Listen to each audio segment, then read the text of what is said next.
Hello everyone, আমি মমতা চুচুড়া থেকে। তো আজ আমি চলে এসেছি 5th ডিসেম্বরের একটা আশীর্বাদ মেকআপে সাজাতে যাওয়ার গল্প নিয়ে। পৌঁছে ক্লায়েন্টের বাড়ির যে ঘরে আমাদের বসতে দিল, সেই ঘরটা দেখে মনে হচ্ছিলো কোনো বাচ্চা মেয়েকেই নির্ঘাত সাজাতে এসেছি। তো চলো সেই বাচ্চা মেয়েটার সাথে পরিচয় করিয়ে দিই আর কেমন সাজতে চাইছে জেনে নিই। ওকে, হ্যাঁ, আমার আজকের এঙ্গেজমেন্ট ব্রাইডই বললাম, কেয়া। তো কেয়া, একটু শুনতে চাই যে কেমন সাজতে চাও। আমি জানি তুমি সিম্পল লুকই পছন্দ করো, তুমি তোমার মতন সাজিয়ে দিও। শুধু আমার ফোরহেডটা যেহেতু একটু বড়, সেই বুঝে একটু হেয়ার স্টাইলটা করে দিও, ব্যাস। আমার কোনো রেকমেন্ড নেই। ওকে, ঠিক আছে, দেখা যাক কেমন হয়। তো আমার সেদিনকার মিষ্টি আর বাচ্চা ব্রাইডকে অলমোস্ট সাজানো হাফ পথে চলে এসেছিলো তখন। আর এখানে আমরা ওর যে ড্রেস সেটা পরাতে পারিনি তখনও, কারণ ওর সেদিন যে আশীর্বাদটা ছিল, তো আশীর্বাদের অনুষ্ঠানে ওকে শ্বশুর বাড়ি থেকেই ড্রেসটা দিচ্ছিল, শাড়িটা। তো যখন ওরা আশীর্বাদ করতে এসে পৌঁছাবে তখন ওদের সাথে করে ওরা শাড়িটা নিয়ে আসবে আর দিলে আমরা জাস্ট পরিয়ে দেবো। তো আমরা ভেবেছিলাম যে সমস্তটা A to Z কমপ্লিট করে, জুয়েলারি পরিয়ে, হেয়ারস্টাইল করে সমস্তটা রেডি করে রেখে দেবো। ও আমাদের একটা টাইম বলে দিয়েছিল যে এরকম টাইম নাগাদ ওরা আসবে। তো সেই মতো আমরা পৌঁছে সেই টাইমের মধ্যে সমস্তটা করে দিয়েছিলাম। জাস্ট ওরা এলেই আমরা শাড়িটা পরিয়ে নেব, এরকমই আমাদের প্রিপারেশন ছিল। আর একদম এক্স্যাক্ট সেটা ম্যাচও করে গেছিলো, আমাদের বেশিক্ষণ বসতেও হয়নি।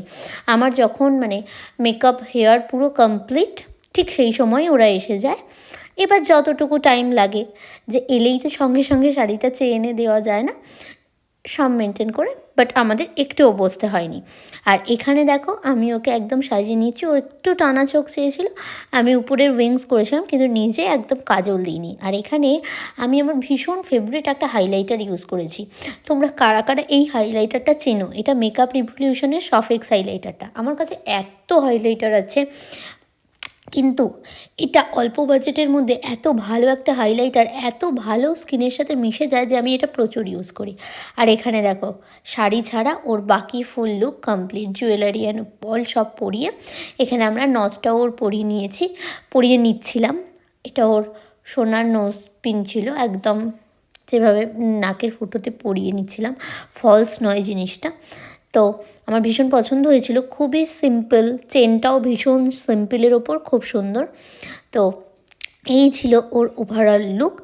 আমরা এতক্ষণই কমপ্লিট করার পর যখন শাড়ি ছাড়াই ওর ভিডিও ক্লিপসগুলো নিতে থাকছিলাম, কারণ যেহেতু শাড়িটা এসে পৌঁছায়নি, ততক্ষণে একটু ভিডিও ক্লিপস নেওয়া হয়ে যাবে। আমরা যারা মেকআপ আর্টিস্ট আছি আমরা জানি যে আমরা সাজানোর পর কতক্ষণে ঠিকঠাক ফটো আর ভিডিও তুলবো, এই আশাতেই বসে থাকি, তাই নয় কি? যারা যারা মেকআপ আর্টিস্ট আছো বা দেখবে, তারা অবশ্যই কমেন্ট করে জানিও।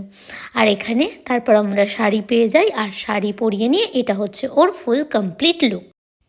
শাড়িটা পরানোর পর আর এইভাবে ব্লাউজটাও পাপ স্লিভস ব্লাউজ ছিল। ওকে একদম ছোটোবেলা সেই বালিকা বধূ টাইপ সেরকমই লাগছিল। আর ওকে আমি ফ্লাওয়ার যতটা আনতে বলেছিলাম তার থেকে অনেক বেশি ফ্লাওয়ারও এনেছিল। অ্যাকচুয়ালি ও বলেছিল যে ওর যে ফুলের যাকে অর্ডার দিয়েছিল সে পুরো একদম বান্ডিল দিয়ে দিয়েছে। তো যাই হোক, আমরা যতটা পেরেছিলাম ইউজ করে নিয়েছিলাম, কারণ এতটা ফ্লাওয়ার এতটা দাম দিয়ে কিনে নষ্ট করতেও খারাপ লাগে। আর এই লুকটা দেখে তোমরা অবশ্যই কমেন্ট করে জানিও তোমাদের কেমন লাগলো। বিশেষ করে হেয়ারস্টাইলটা, আমার এই হেয়ারস্টাইলটা এত পছন্দের, তার সাথে এরকম কালারের শাড়ির সাথে এরকম কালারের রোজ। তো চলো ওর রিভিউটা শুনে নিই। ওকে, তো ফাইনালি আমার কেয়াকে সাজানো কমপ্লিট, কেয়ার আশীর্বাদ লুকের জন্য। তো একটু বল কেমন লাগলো? এক কথায় দারুণ, সবকিছু পছন্দ আমি হয়েছে? কিছু বলিও নি, আর যেটুকু বলেছি দিদি নিজের মতো সাজিয়ে দিয়েছে, আমার খুব পছন্দ হয়েছে। সবকিছু দারুণ হয়েছে, দারুণ দারুণ দারুণ। ওর মিষ্টি রিভিউ তো পেয়ে গেছিলাম, আর ততক্ষণে নিচেও নেমে পড়েছিলাম। গিয়ে পৌঁছাতেই ওরা আমাদের মিষ্টি দিয়েছিল, মিষ্টিটা খাইনি, আবার কিছু প্যাটিস টাইপের এরকম কিছু এনে দিয়েছিল, এক্স্যাক্ট নামটা মনে নেই। তো সেটা খেয়েছিলাম। তারপর আবার নামার পর ওরা জোর জবরদস্তি করে খেয়ে যাও খেয়ে যাও খেয়ে যাও, কিন্তু দুপুর অবধি যেহেতু থাকা সম্ভব নয়, তাই আমরা একটু স্টার্টার খেয়ে চলে এসেছিলাম। আর ওইখানে একদম ফুলের মালা পরে রেডি, ও শ্বশুরবাড়ির লোকজন সবাই এসে গেছিলো তখন, তাও দেখো আমাদের সাথে গল্প করছিল। আর এইখানে আমরা টাটা বাই বাই করে বাড়ি চলে এলাম। ভালো থেকো সবাই।